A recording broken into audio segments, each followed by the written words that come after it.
Good evening, hello, and welcome. It's great to see everybody. I'm Maureen Moore, the Associate Director of the ALOUD series of the Library Foundation of Los Angeles. I see some returning faces. Do we have any newcomers in our crowd? It looks like it. Oh, fantastic. Well, welcome. We're really excited to welcome you to the LA Public Library. And I can promise you it's going to be a really special evening, and we invite you already to come back. We're here pretty much year-round, presenting authors and artists and thinkers, activists, talking about their work in the LA Public Library. Programs are free, and thanks to our members, we are able to offer this wonderful program. If you're interested in learning more about the work that we do on behalf of the LA Public Library, we'd love to talk to you after the program. My colleague Sarah is out in the lobby and can share a little bit more about our work. And also, if you were interested in joining tonight, you are welcome to take a signed book from our ALOUD bookshelf. We are recording tonight's program for podcast and live streaming, so hello to everyone watching out there, and thanks for joining in with us. Our website has more info about past programs if you feel like visiting the archive. I also want to acknowledge not just those in the room, but those who would have liked to have been here tonight, but can't. Tonight we have the extraordinary and unique opportunity to hear from two human beings, Robert King and Albert Woodfox, who together with Herman Wallace were known as the Angola Three, and were collectively held in solitary confinement at Louisiana State Penitentiary for 114 years. Albert Woodfox alone endured 44 years in solitary, the longest time anyone in this country has been held. Their case and unjust treatment became known worldwide and garnered the support of leaders and international human rights organizations around the world. Today, their victory is evidenced in the very fact that they are not only here with us, but they are here as fully woke individuals, engaged in continuing to advocate for prison reform and providing a voice to the voiceless and those wrongfully imprisoned. Thanks to their tireless advocacy, the Fifth Circuit Court of Appeals has since instituted a maximum amount of time a person is legally allowed to be held in solitary confinement. This is the first in the nation, but there is still so much to be done.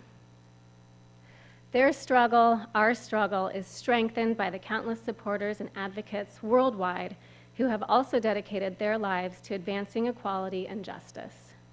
A big thank you to Marina Drummer, artist Rigo23, and the Main Museum in downtown LA for their support of this program.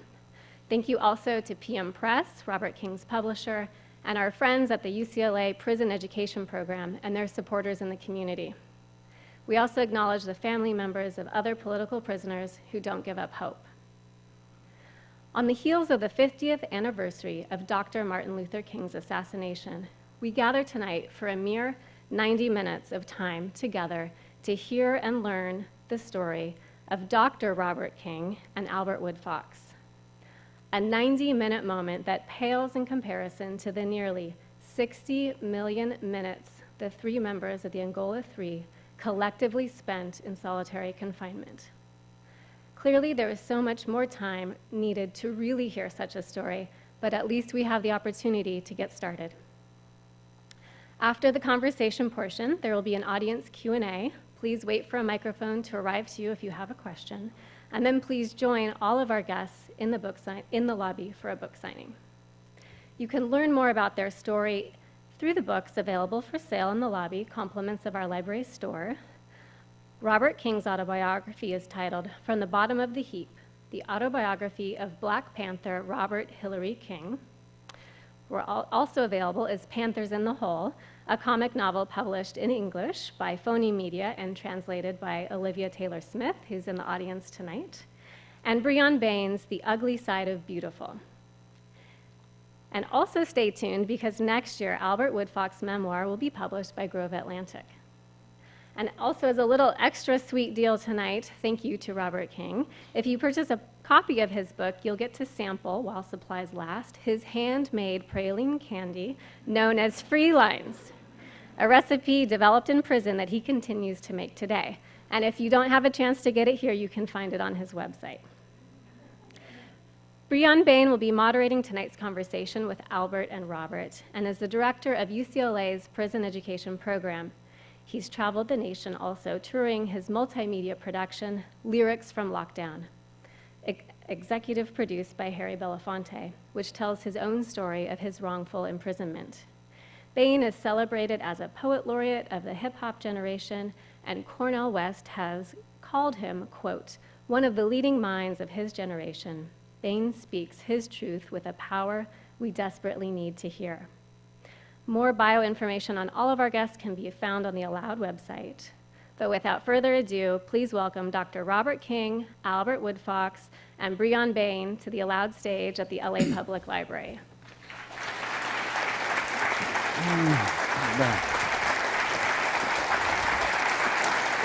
Hi. Hello. Hi.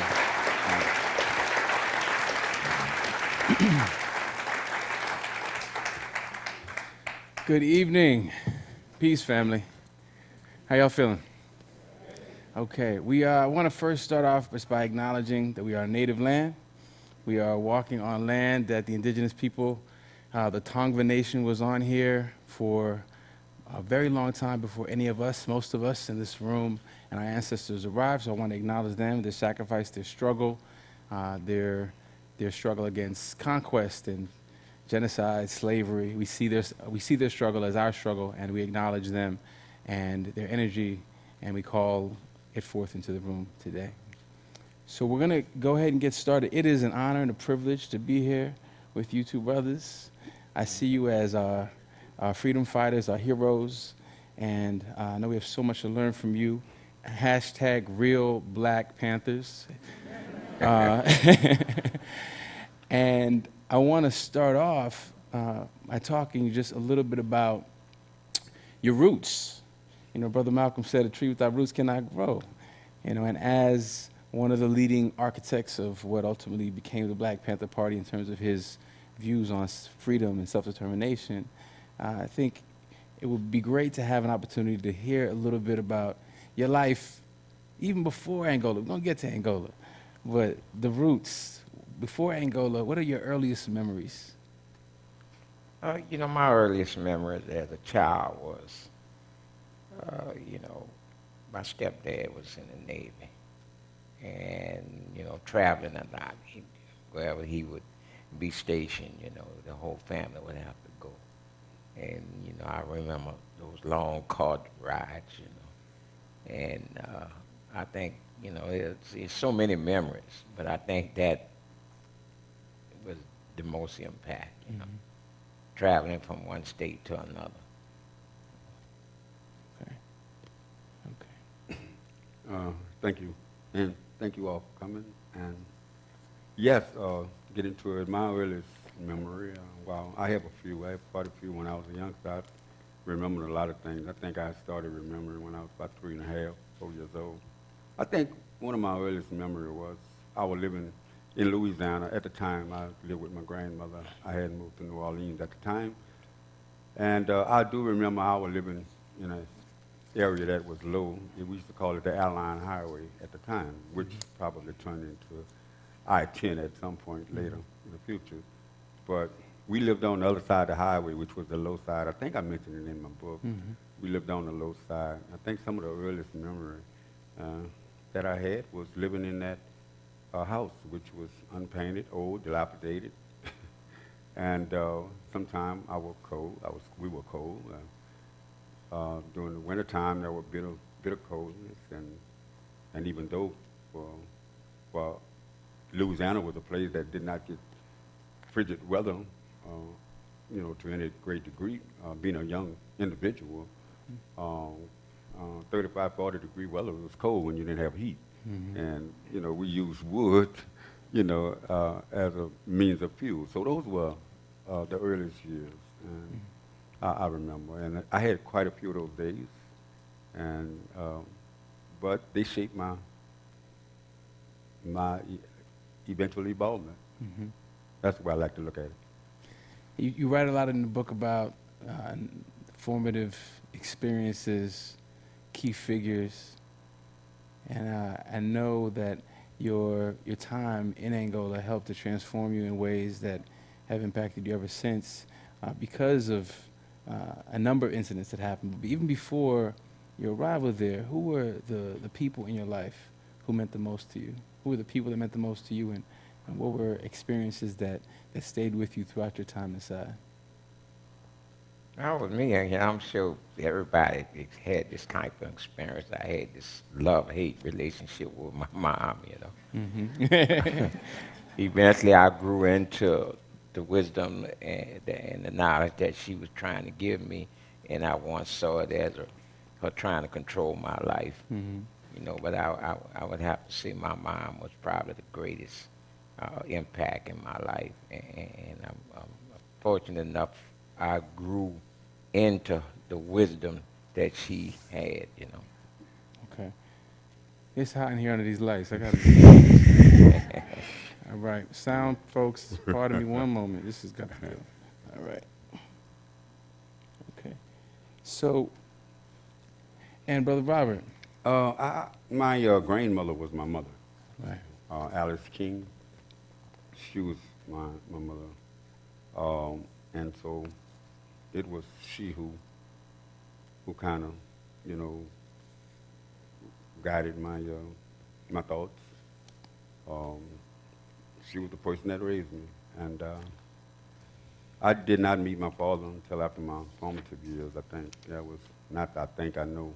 I was 12 years old when I met my father for the first time, and we didn't have much of a relationship like Albert. I imagine it was my father who I had at one time a love-hate relationship with, and it took me longer to really love him when I was able to put him in context, contextualize him, and understood why he acted the way he did. It was then that I developed a sense of awareness as to why he was like that, and I was able to sort of forgive him for some of the things that he did not do with regards to myself.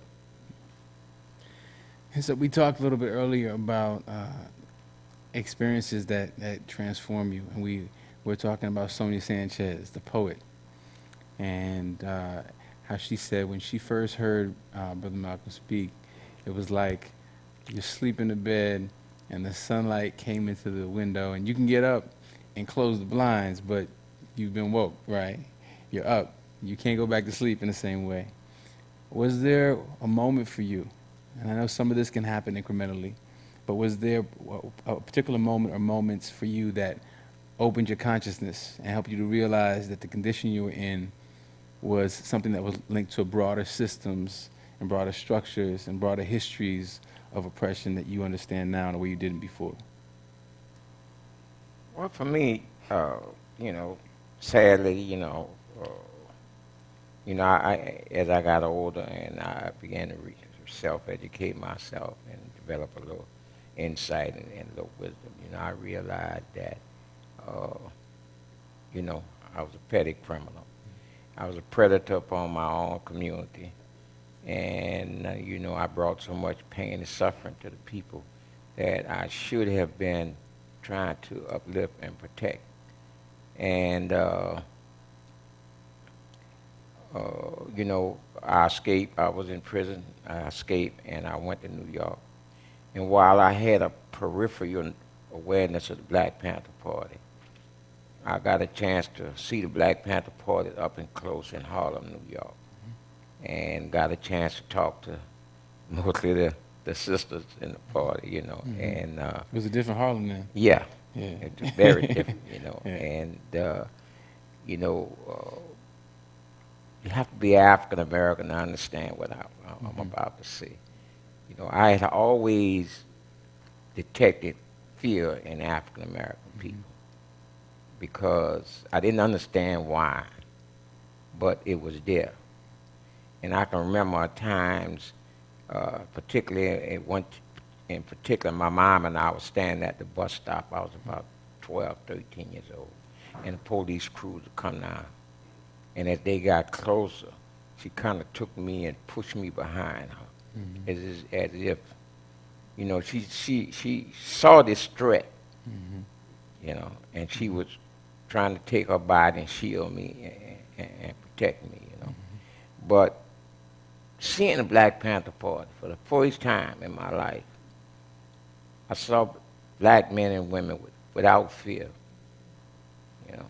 I saw them being bold and aggressive and protective, you know, of the community. And you know, I saw them escorting senior citizens to, you know, the grocery store and stuff, you know, stuff like that there, you know. So that made, you know, a real impact on me. And later on, you know, of course I was on the run. I had been a captain. I was in jail. And the Panther 21, that they were known at that time, was involved with the shootout with the police. And four of the brothers came on the chair I was on. And they would hold political classes every day, you know. And you know, as I said earlier, you know, while I was listening to what they were saying, I wasn't hearing what they were saying. And another guy who was in prison doing 25 to life came down on a writ he was filed trying to get out. And he had a book with him called A Different Drummer. And, you know, he told me, you should read this book. I think you'll enjoy it.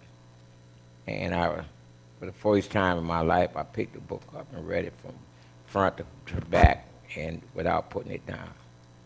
And all of a sudden, the thing that I had been listening to, I started hearing. And so that was kind of like the awakening of the man you see sitting here tonight. Okay. Now, Brother Robert, I finished your book yesterday, so it's all fresh in my mind. I couldn't put it down.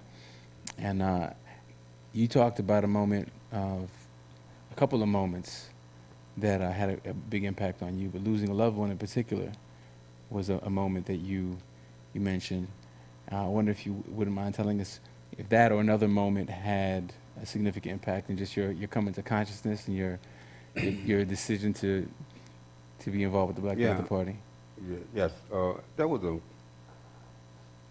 many things, a lot of things that you know caused my eventual and gradual consciousness, awareness.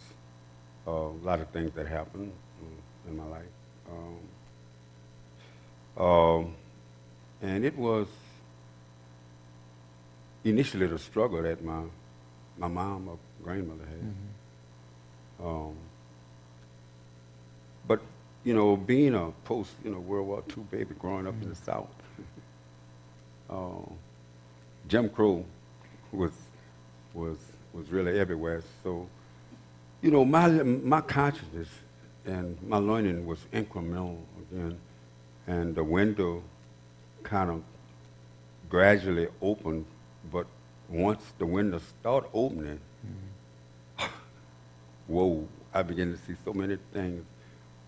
And this was even before, of course, the Black Panther Party coming into knowledge of their existence. They put the icing on the cake, but prior to coming in contact with the Black Panther Party, there were a lot of things. Our thoughts, and I imagine our thoughts were similar, and this probably the reason why I attached myself to the doctrine of the Black Panther Party, because they were saying things and articulating things that I only felt and thought.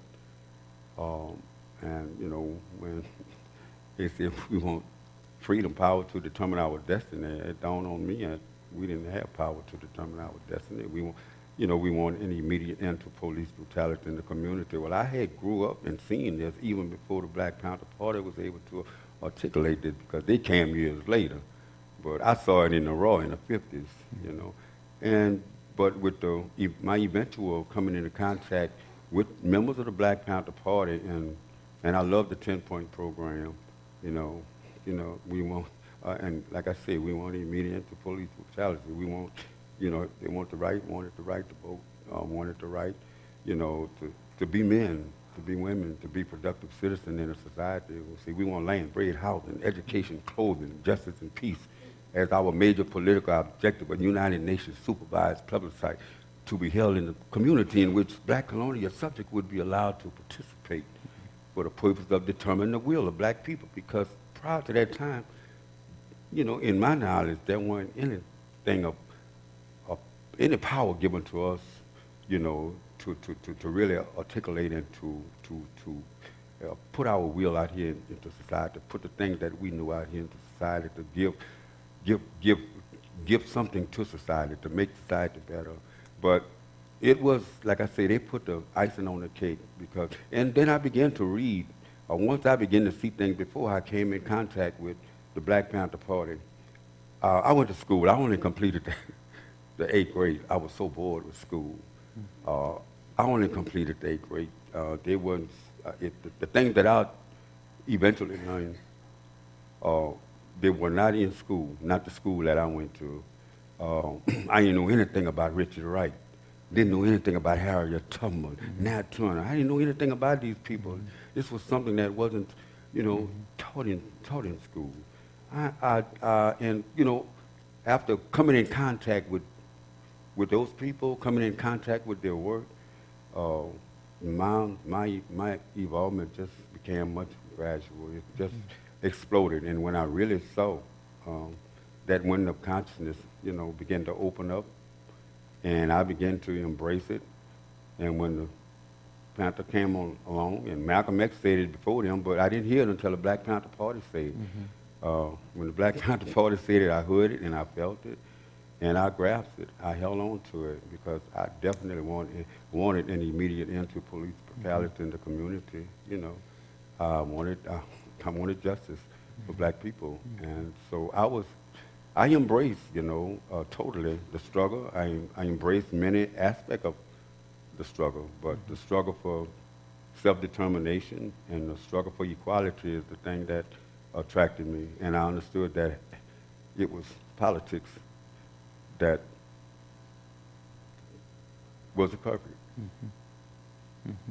Well, from the classroom to the community to the correctional facilities, there's a whole new generation of folks that are calling on the very same principles that you championed for so long. And so I want to just acknowledge that. Any of y'all here, any of our abolitionists, revolutionaries, activists, organizers? Anybody here fit that description? Justice Work Group, Narratives of Freedom, Beyond the Bars. Okay, that's who we're talking to, so just so we're clear on that. I want to shift gears a little bit and just talk a little bit about your first impressions when you arrived at Angola. And I want to just, by way of getting into that, share a little bit of information. We know Angola is named for the Southwest African nation, 7th largest country in Africa, where enslaved Africans were taken to work the fields. We know that we should put Louisiana into context as well. So Louisiana is the state with the highest incarceration rate in the nation. LA is the city with the highest incarceration rate in the nation, so we want to make that connection. 1 out of every 55 adults in Louisiana is incarcerated. Over 67% of the prison population in Louisiana is black, so the racial breakdown of its prisons are the inverse of the state population. The average age of a person incarcerated in Angola prison is 42 years old. You spent 44 years, 10 months in solitary confinement because of my membership in the party and my political belief and activities within the prison. Okay. I'm just trying to wrap my mind around that. I just turned 43, you know? So, you know, please silence your cell phones. Okay. So I have to ask, you know, I know so many folks are probably wondering, like, what do you find within yourself? What are the lessons? You know, there's certainly more than you can get into in the time we have here. But I have to ask, are there any lessons? There's so many folks here dealing with trauma in their lives in different ways. Trauma that, you know, will not look, smell, act like the trauma you've experienced. But were there lessons, were there jewels, were there words of wisdom that were passed on to you throughout your experience that someone else might be able to draw on for them to actually understand and get through the trauma that they're experiencing, they're dealing with? That's a big question, but it's on my heart. Fight. You fight. Okay. You're gonna run into obstacles in life, and they're gonna overwhelm you. And if you allow it, they will rob you of your hope. They will destroy your self-confidence. They will destroy your sense of self-worth. That's what, America has been about, especially with its African American and other minority population. And so, I was determined to define myself and not let the walls of the prison define who I would be. And I think, my experience with the party, is the same in a lot of ways as Robert, but in some ways it's different. To me, the Black Panther Party represented, when they allowed me to join, here you got a young African-American man, got a 50-year prison sentence, and in prison. But I was good enough for the Black Panther Party. And for the first time, outside of my immediate family, I felt that I was worth something. I had a value. And under the most horrible conditions. But still, I was saying, okay, well, we know what you did, we know where you at, but we're gonna show you a better way. And it's only now, some 50-something years later, that the true meaning of the Black Panther Party is beginning to become known to the American people. All of the carefully crafted lies by the American government and the FBI and other police agencies in the country. Finally, I'm so sad that it's taken so long, but people begin to see the Panthers in a different, Black Panther parties in a different light now. Right. And that time is definitely coming in. The realization that this was a penitentiary built where 4 plantations, slave plantations, were put together and existed as plantations until the end of the so-called emancipation happened, right? We know the hoax that the 13th Amendment was, because it didn't actually abolish slavery, right? It just, except for as a punishment for crime. So when did that realization come to you that this was a part of that system? Is there a particular experience when you arrived at Angola that began to open you to that reality and to the Panthers? Well, like I said, when I first went to prison, the Panthers, weren't in existence. Not during the time when I first entered prison. But in joining the Panthers, I also didn't just join an organization. I joined a struggle, and that struggle is ongoing, organization or not. The concept, you can't kill an ideology, you can't destroy an ideology. Of course, we know they devastated the Panthers, Jagger Hoover, COINTELPRO. In doing that, they stopped an organization, but they didn't stop the struggle. Because what you see now, in every succeeding effort by anyone, black or white, you can attribute their mindset to a degree to some of the efforts of the Black Panther Party. So when I first went to, when they first brought me to Angola, and that was prior to the existence of the party, and even though I was not politically aware, I knew something was wrong. I went into a prison at the time you say now it's 60-some%. I went into a prison in Angola when I first went to Angola. It was sort of like 94% black at that time. And there were like 5,000 prisoners, and at least 4,500 of them were black, you know, or more.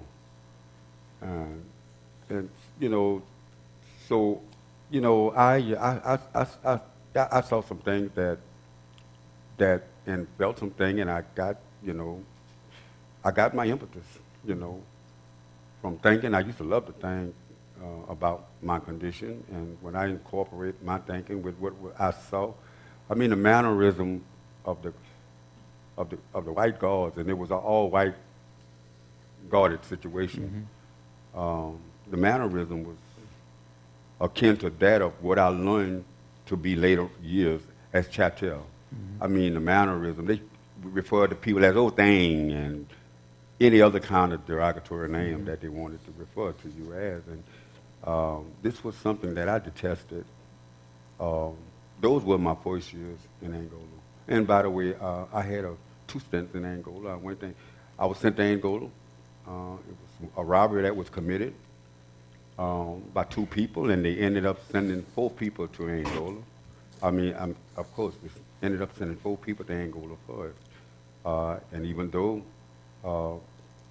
they had the person who had committed the robbery, when they arrested the person that committed the robbery, there were 3 other black men with it, at least 4 others. And they ended up, I was at the time, I just turned 18, and they came, I didn't know anything about law, ignorant of the law at the time, and they scared the death out of us, saying that you'll get 30 years in prison. I wasn't 18, and 30 years in prison, I took that literally.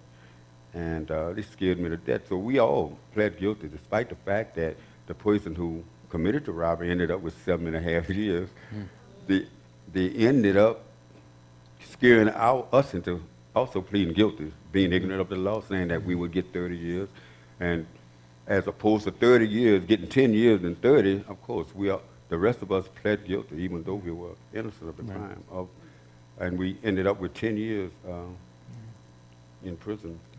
And so I had a working knowledge of prison.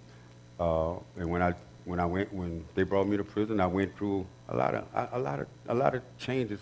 I did. I even became so proficient. I read the Bible several times during that first Joseph. I read the whole 66 books, King James Version, the 39 books in the Old Testament, the 27 in the New. I was able to go from Genesis to Malachi and from Matthew to Revelation, and name them in succession. I mean, I was really off into this, but I didn't stop reading the Bible. I went further. I read the Bible and I read more. And I read more. I mean, the Bible contributed. It was one of the biggest contributors to my awakening and to my. It was because I saw how people misinterpret the Bible. I taught it and I read it, and I saw how people misinterpret it, sometimes deliberately. And I just felt that the thing that they were saying was I just disregarded that. I went on to read further. I read many other books, you know. I mean, when I say I read books, I mean I read books. I read folklore. I read Greek mythology, Roman mythology, African mythology. I read, you know, all the books that I could find. I just lost myself into this knowledge. I think this played a part in my evolution at this point. I don't think I'm through evolving. You know. I still got a ways to go. Amen. Yeah. Now, I have to ask if you're, because you write really powerfully about how Christianity was part of that, how reading the Bible, reading the scriptures opens you up to a whole other world. And I have to ask if any of the Panther philosophy, obviously influenced by Marx to a certain extent, which has a very different take on religion, right? And the line most often quoted and probably seldom read is the line about the opiate of the people, and religion being the opiate of the people, religion being used as a tool to oppress, to enslave, right, rather than to liberate. We know there's a whole rich tradition of liberation theology as well, with Christ as revolutionary rather than Christ as submissive and gentle pacifist, afraid of confrontation. So did that come up in your, as you began to get into the scriptures? Did that come up as you were also becoming part of the Panthers and looking at their philosophy? Did that happen to emerge at all? Well, I didn't become a part of the Panthers at the time that I was off into the Bible. I was released from that first charge. Okay. You know, and like I said, I learned more. Don't get me wrong, I lived the Bible. I walked, talked, ate it, and slept it at the time that I did. But again, I did not stop just with reading the Bible because it was much more. And then again, if you interpret the Bible, and I don't want to go sound like I'm preaching, but a lot of people don't understand this. Jesus said that you'll do greater things than I do. And he said, you are all of God's. And it goes back to what I was thinking earlier. You know, the mind, they say the mind is a terrible thing to waste. It's terrible to waste a mind, too. And to limit yourself to knowledge, you know, to cut yourself off with knowledge. I felt that I was cutting myself off just reading one book. I think what they call it, eclecticism, or eclectic. I mean, you get a lot of philosophers. And this is what I felt that there was a little truth in everything. And I felt that a lot of this truth had been, you know, even though disseminated with people, but it had been polluted. Right. And I think the people had to use their mind to understand just, you know, the mind plays a role in your conceptualization of things that are real, things that you can achieve. You can, with the mind, like I said, the terrible thing, the way is, I tell you, the only way, any thought, anything that any person ever came up with, anything that they ever did, it first existed here. So there's a connection. And I think we have to understand that connection. I don't want to go to kind of philosophizing, but that's my belief. No, we need that too. I think we need the theory and the practice. So I think that's much appreciated. I do want to focus for a moment on solitary confinement specifically, right? And I know in 2008, Amnesty International made the Angola 3 one of their priorities, and they reported 80,000 people are held in isolation every day. They call for your release from solitary, arguing it pushes the boundaries of cruel and inhuman and degrading treatment and flies in the face of international standards to which the U.S. is a party. What evidence is there that these men are so dangerous that they must be subjected to these conditions? They have clean disciplinary histories, and 4 decades of solitary confinement, there is no legitimate penal purpose for keeping these men in solitary.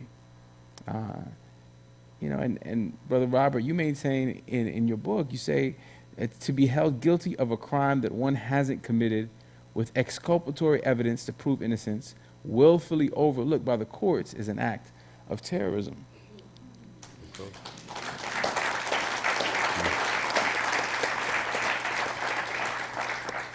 So I want to bring it back to you, Brother Albert. Solitary confinement.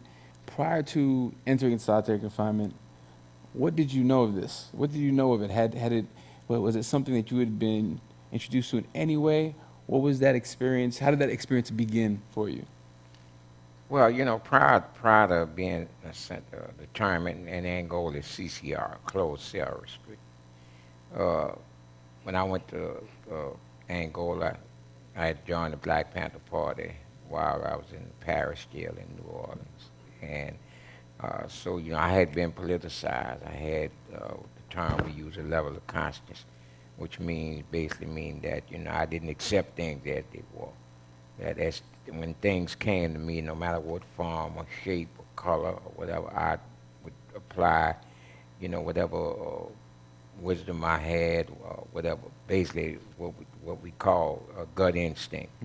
You know, if it didn't feel right or if it didn't sound right or smell right or whatever, you know, then, you know, I would reject it, you know.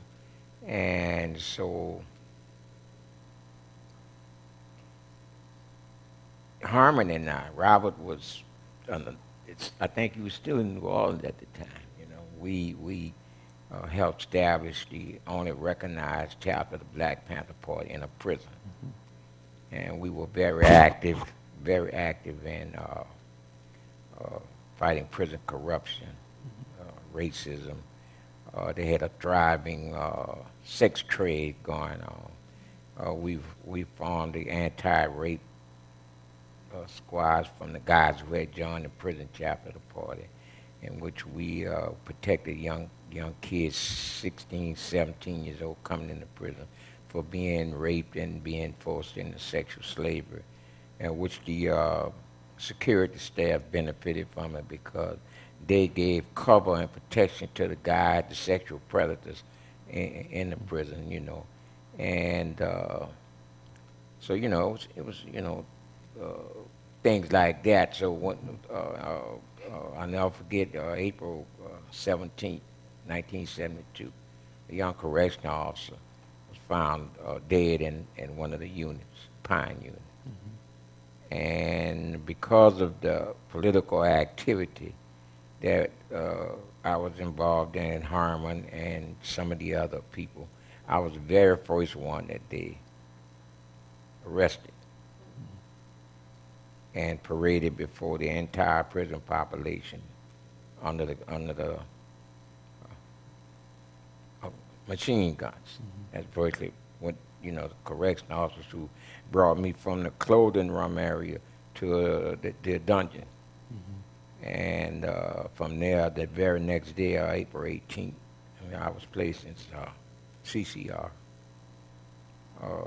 CCR, for anyone who's not familiar with solitary confinement, you are housed in a 9x6 cell, 23 hours out of the day. At the beginning, it was very limited on what you could have. You could only have a Bible in your cell. You could only have so many items of clothing, you know, just enough to help you endure the hardships of being held in a small space for 23 hours out of a day. You know, they had an inmate guard system at the time. The brutality that they inflicted upon other prisoners, you know, was encouraged and sanctioned by security. I think around that time you had something like 300 people working in Angola. We should call them free men, supervising 5,000 or more prisoners.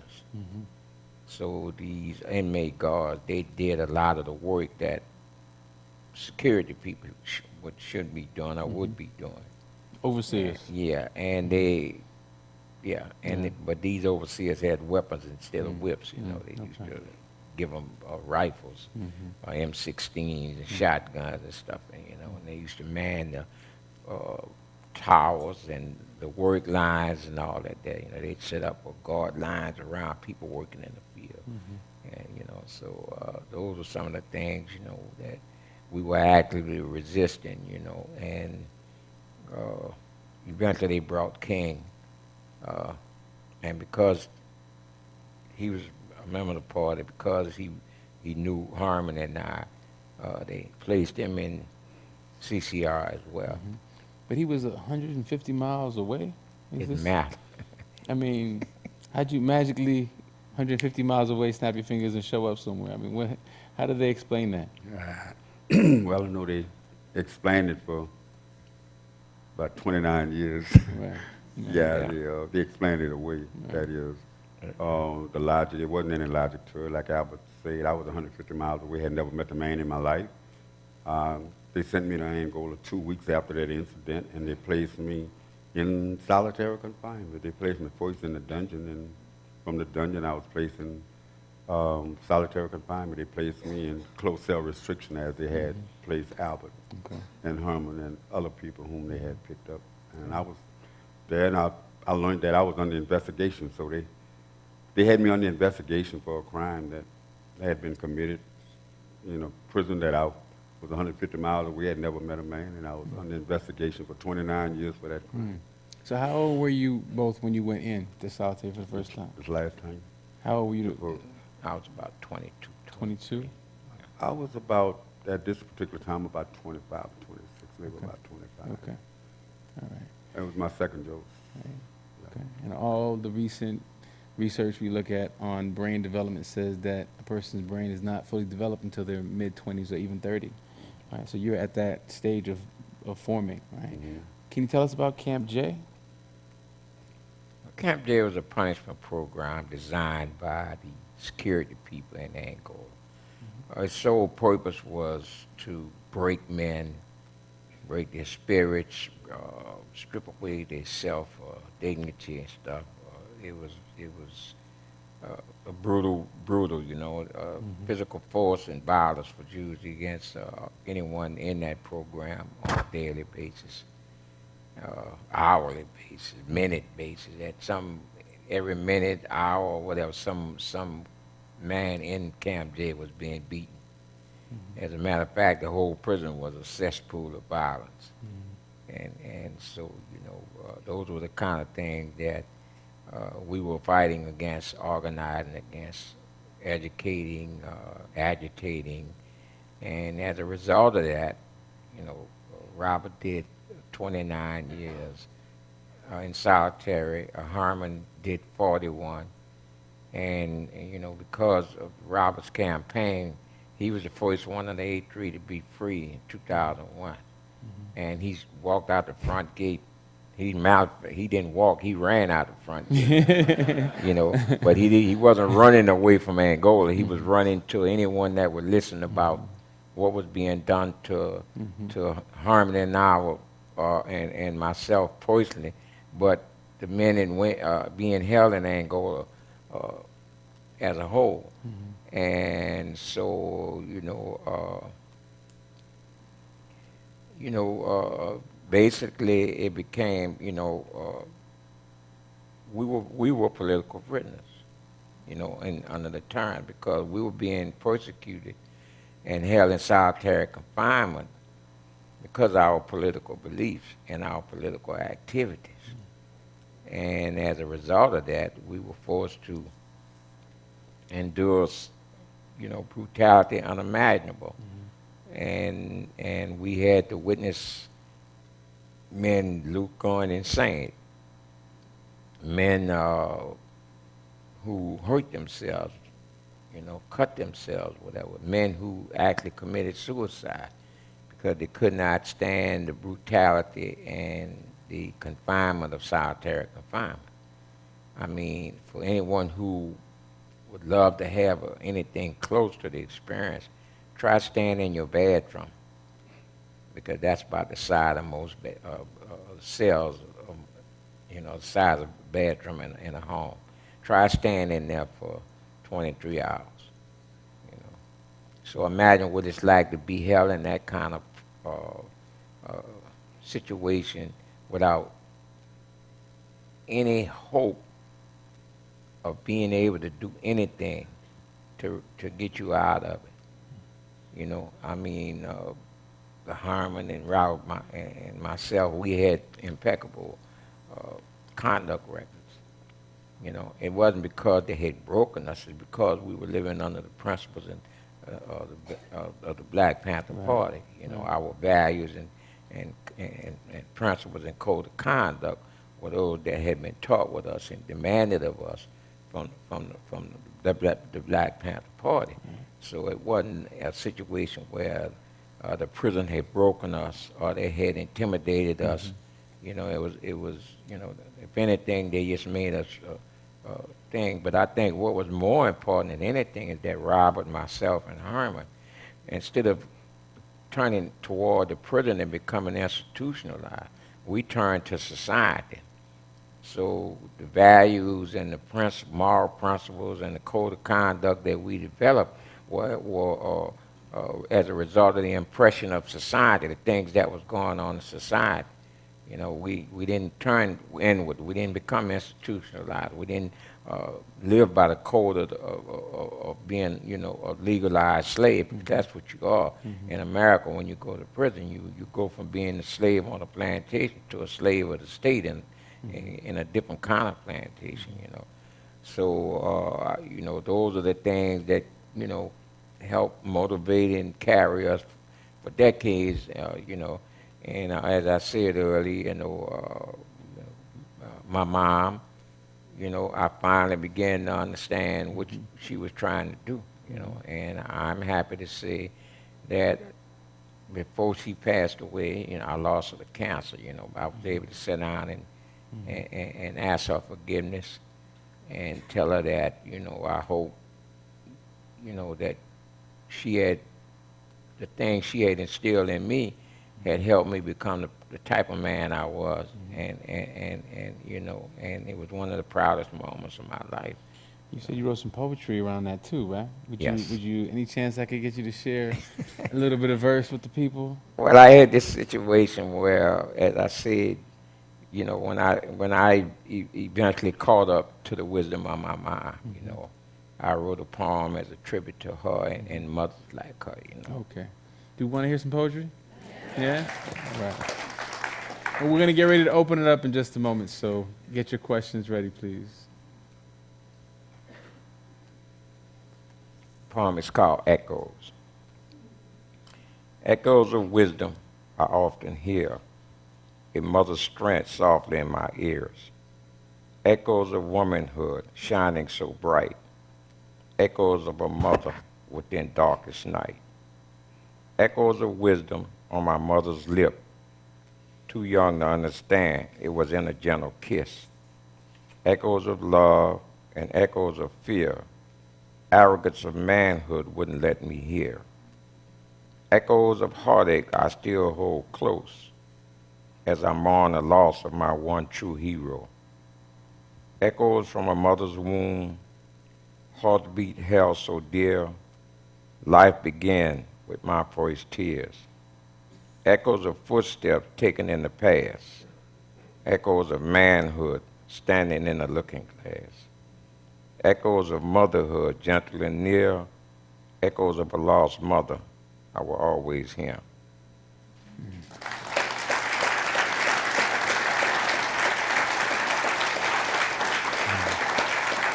Thank you, brother. So the Angola 3 would not be the Angola 3 without Brother Herman. Would you like to share Of course, on his behalf? yes.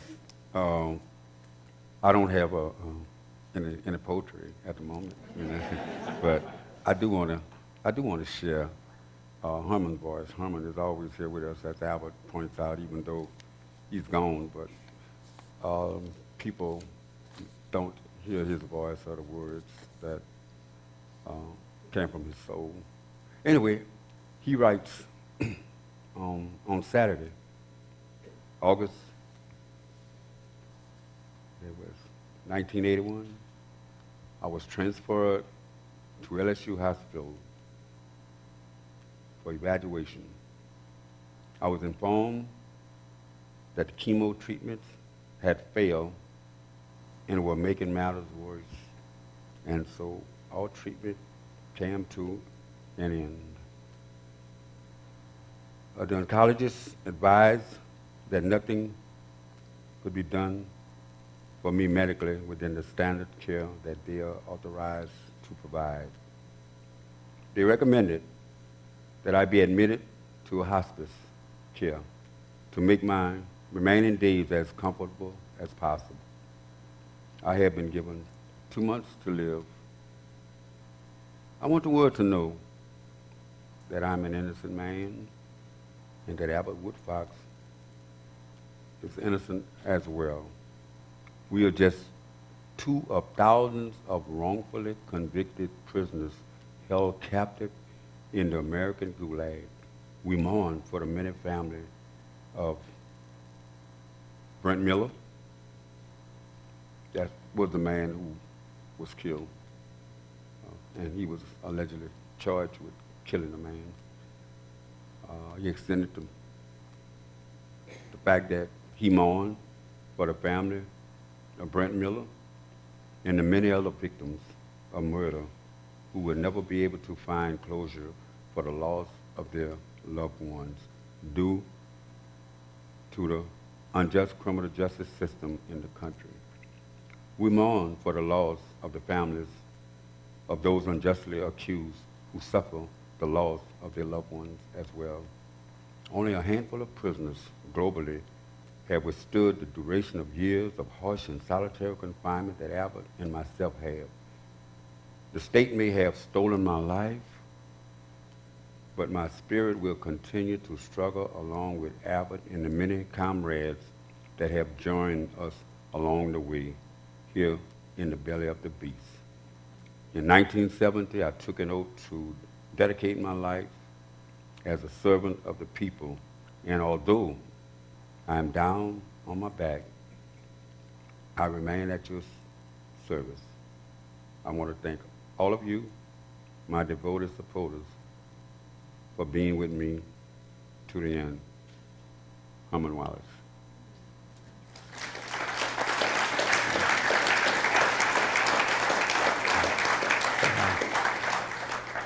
So I think we would like to open it up for questions. I want to be very welcoming and also very clear that we are looking for questions.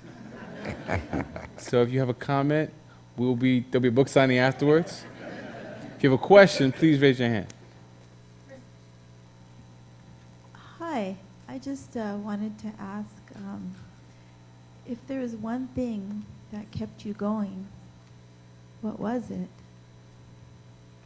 For me, it was, and for Robert as well, it was the love of humanity. We dedicated our life to be revolutionary and social struggle. And our objective then and now is to protect and help build humanity so that at some point in time there will be no need for the economic oppression and also exploitation that go on in this country. There will be no need for human beings being judged on the color of their skin, ethnicity, the hair texture, or their physical features. We will, I'm sorry, but I'll let Robert finish. So the question was, what kept us going? Yeah, if there's one thing that kept you going, what was it?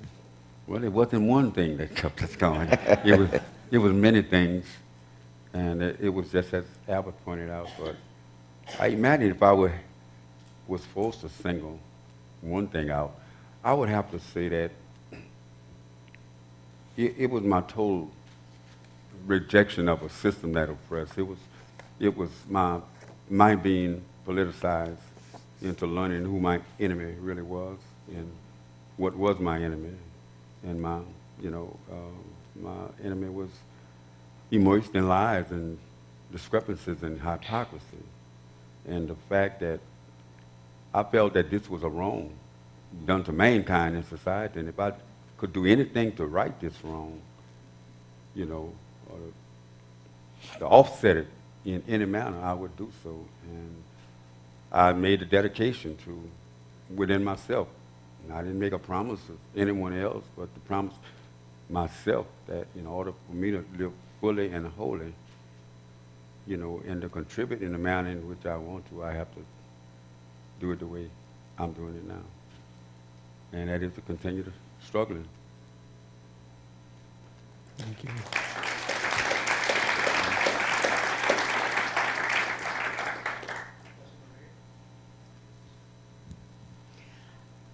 I read something that said that when people are in solitary confinement for a long period, they sometimes hallucinate, and I wondered, just their brains start overacting. Did either one of you experience that? Well, yeah, I mean, I still, even though I have a greater movement now, I still suffer from claustrophobic attacks.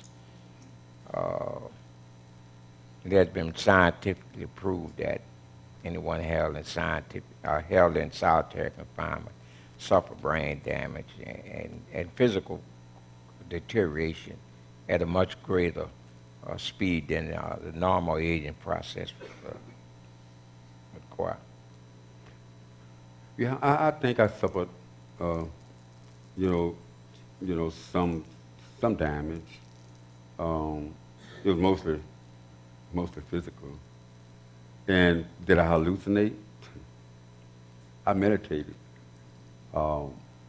instead of hallucinating. I meditated, and I continue to think about. I used to love to think, and I used to spend hours and hours and hours thinking, dissecting our condition. So no, I didn't.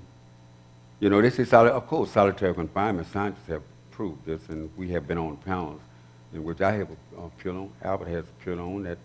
American Association of Scientists has pointed out that solitary confinement, people held for prolonged periods in solitary confinement, it can cause brain damage. I totally agree with that, and I don't have no issues with their findings. But I think there's some people who can weather the storm. I mean, people ask me a lot of times, how did we manage or how did we weather the storm? Or people want to know, why aren't you crazy? And I look at them, I say, wait a minute, I didn't tell you I wasn't crazy. You know, don't conclude that. I don't think anyone could get dipped in waste and not come up smelling. So, but I'm not psychotic, and I don't hallucinate, but I still meditate. And I'm not saying that other people don't, but no. No, that's all. I just got to flip the question on its head, though. It's like if we are functioning in a society which is taking folks for decades at a time and putting them in the hole, right? Like, are we saying, right, that we're, because we're financing this, right? Your tax dollars are financing this. So the question leaving this room today is, if we actually want to preserve our collective sanity, right, in this crazy world we're living in right now, like, what can we do? What are we willing to do? What are we willing to give up? What sacrifices are we willing to make to actually move the country? Angola is the largest prison in the country, but LA has, California has, across the country has their own versions of Angola, and we have the ability to do something about that. So I think we're ready for another question. Being a late 70s baby, I didn't grow up experiencing the type of racism that you all did. And so now that I'm seeing all of this go on, I feel like I should do something, but I don't really know what to do. And I hear so much commentary about, what was done prior is not going to work now. And I just wanted to know how you feel about that being said, and what can someone like me do, because I'm like hella angry and I feel like I should do something. And Great I don't question. want to do the wrong thing, because sometimes I feel like popping off. Excellent question. Excellent question. Well, first of all, when you're struggling for social justice, there is no wrong thing. If you're struggling for personal gratification, recognition, then you achieve nothing. So you find there are others who feel like you, who think like you. They could be in your next door neighbor. They could be in the church you go to. They could be on one of the parent at the school where your kids or relatives may go to, and you have to unite with them and fight to build a better humanity, fight to build a better world, better society. As King and I always try to say, individual can only create chaos. Mass movements can create change. So that's what you have to do. You have to start trying. King has a very wise saying that, throwing pebbles in a pond, you cause waves. And if you throw enough pebbles, waves can become a tsunami. And we all know that tsunamis changes everything. So, that's what you can do. First of all, believe in yourself, and believe that what you're doing is right, and be willing to fight for it. Yeah, I agree. And briefly, just add on to that, or to coattail it. Yeah, if you throw pebbles in the pond, you get ripples. Keep throwing those pebbles in a pond. Some people throw rocks, some throw pebbles, some even throw a mountain or try to throw a mountain. You get a big splash if you throw a mountain. Like individual gratification, you may get that, and you see a lot of that. But a people's movement, moving collectively, each continuing, throwing the pebbles in the pond, those pebbles, those ripples become waves. And like Albert said, it becomes tsunami. People are like that. The collective movement of a people. During chattel, the height of chain slavery, many people believe that the struggle was confined to a certain segment of people. The Underground Railroad was, the people who were in servitude didn't have the ability to create an Underground Railroad. They needed allies, they needed help. It was when people who saw slavery, chattel slavery, as being something that was immoral and reprehensible, even though it was legal. Legality and morality do not shake hands in a courthouse. That's right. It don't. But it wasn't until people saw,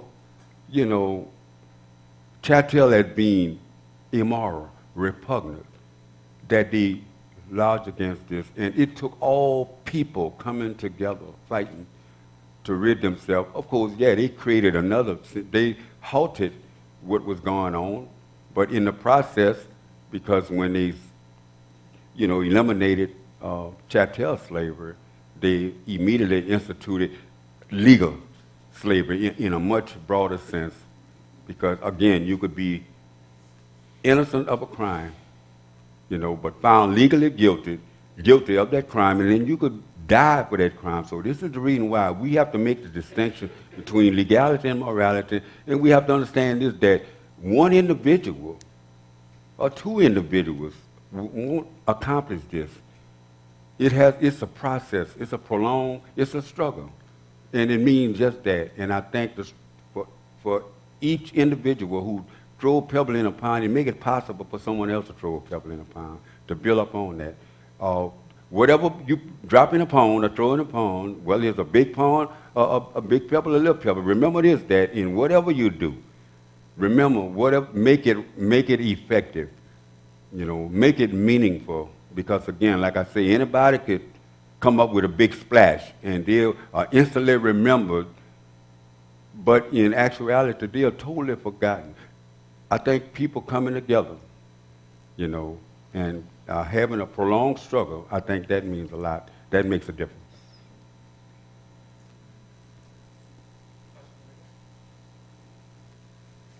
I appreciate you all being here. Thank you. My question is about the privatization of prisons, that system, where sometimes judges are incentivized to continue to convict, and these are private companies that are profiting versus the federal government, state or city, county governments. How do we stop that? How do we fight that? Because that is going to be a whole nother issue where mostly people of color and minorities are going into these privatized prisons and jails, and there's a price tag on their head. For every phone call, for every, visit, if they can even have a visit, or the video visits, et cetera, it's cost to every single thing for that person to be in there. Thank you. It's called a prison industrial complex.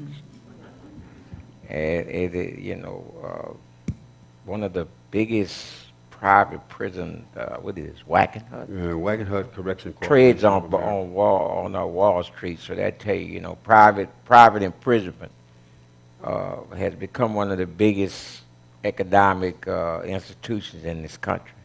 How do you stop it? Well, first of all, we have to start being smart with our vote. We have to, we have situations where men and women are voting for people because they agree with one issue, you know. And we have to stop doing that. We have to start, you know, finding out what these people come before us and ask us to put them in positions of power and authority to govern our lives daily. You know, we have to, you know, see this, the whole person, not, you know, that one issue that I agree with. You know, and then we put these people in the power, and then when they start doing things that hurt us individually, hurt our communities, you know, then we have the question, well, how did this happen? You know, right now we got a man who's the president of this country, openly a white supremacist. How did that happen? Yes, and just to add to that, private prison, yes, is a concern. You know, private corporation, you know, Wackenhut, and that Albert pointed out. How do we stop the private prison? I think first we have to focus and pay more attention to state-run prison, simply because if you look at the private sector of prisoners, and Obama, while he was president, I think he kind of shut down and eliminated, or it may come back on a federal level, it may come back.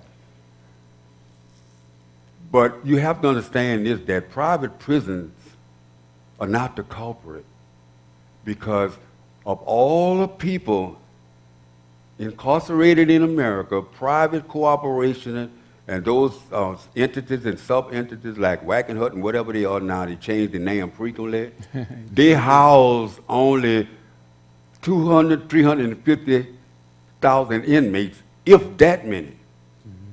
The biggest majority of prisoners are in state-ran prisons. And there are some in federal, but the biggest majority. And the state-run prison is not privately ran corporation. It is run by the state. So in order to eliminate or to cut down on the proliferation of, you know, Wackenhut's, the private corporation sector, we have to focus first and foremost on the state-ran prison, because these are your biggest culprits. The United States government and the federal government are your biggest private they are your public corporation, and they house more people than any private corporation could ever house in America. Right. Yeah. And before we go to our last question, I would just add that the state prisons, federal prisons, they also have private contracts with Starbucks. So when you get your lattes, They do. that's where your money's going.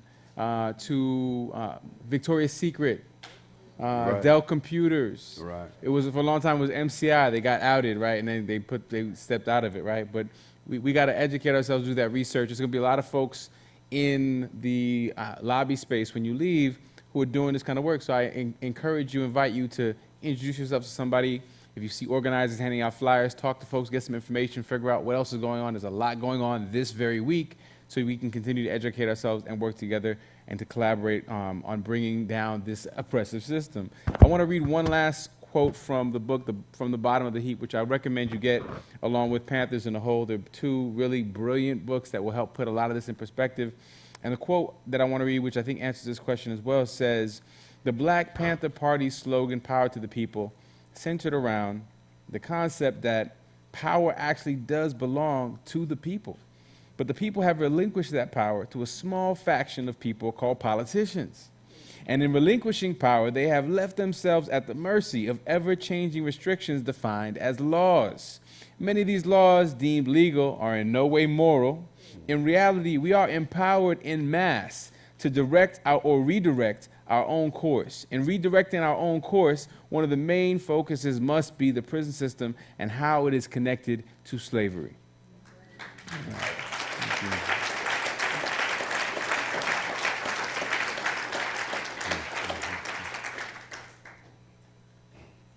As Brother Bryonn mentioned earlier, California has its own gulag, which houses people in solitary confinement for decades, and especially people of color.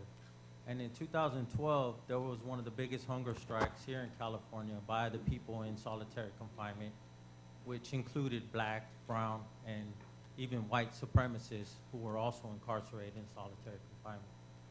So my question to you is, have you ever been in a situation in solitary confinement or in prison where you had to work with, people of white race who were supremacists in order to work as a collective and get things done?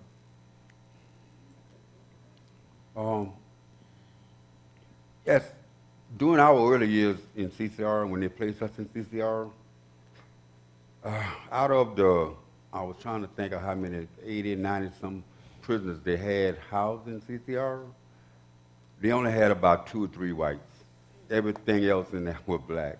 So we didn't have the problem with, quote, white supremacy. If it did, they were self-suppressed.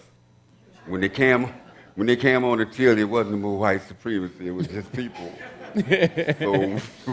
So that's how we sort of dealt with that. Now, over the years, like I said, when I was released from prison, I don't think there were any, when I was released in 2001, I don't think there were any whites in CCR on the prison. Well, they had some whites, maybe 3 or 4, but the majority of the people on the till was black, and the majority of people in CCR at the time were black, for many, many years, especially during those early years.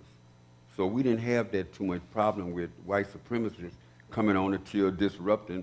Again, because whoever came on the till that we lived on, we constructed ourselves in a manner that we felt was dignified and that was in conjunction with the principles of the Black Panther Party and being kind to the people, teaching the people, being polite. And that was our only motive, and people embraced us for that. And the few whites that they had on the till most of the time, but a few times in those early years, they embraced. Like I say, they embraced our philosophy at the time. Before we go, ma'am, please stand up. Yeah, you raise your hand. Yes, yeah, you the very first one to raise your hand to ask a question, and. Before we leave tonight, I want to know what your question is. Mr. Albert, I just wanted to say so much respect, but I'm curious. I'm a librarian, and I'm curious how you got your books in solitary. Well, when we were first put in solitary, we weren't only allowed to have a Bible in our cell. Really? Yes, and because as a result of both physical and eventually protests and struggles in the courts, we won the right to have other books. Now, the crazy thing about it is that the prison library was supplied with books from public libraries, and there was a wealth of books in the prison library that the prison administration didn't even know about. So the first political book I read was called Retro de Oeil by Frantz Fanon. And that came out of the prison library, So, I even, I remember one time someone had sent me a COINTELPRO, and they wouldn't let me have it.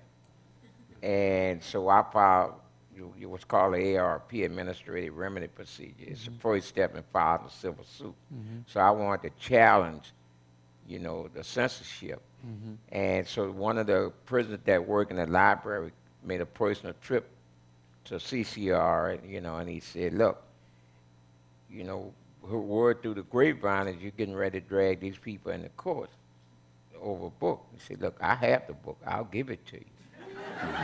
He said, hey, all I'm asking is you don't drop your suit. He said, because if you file a suit, then they're going to come in that library, and they're going to, in order to try to protect themselves, they're going to come in that library, and we have a treasure trove of books. So I said, well, okay. So I took the book and let the ARP run out,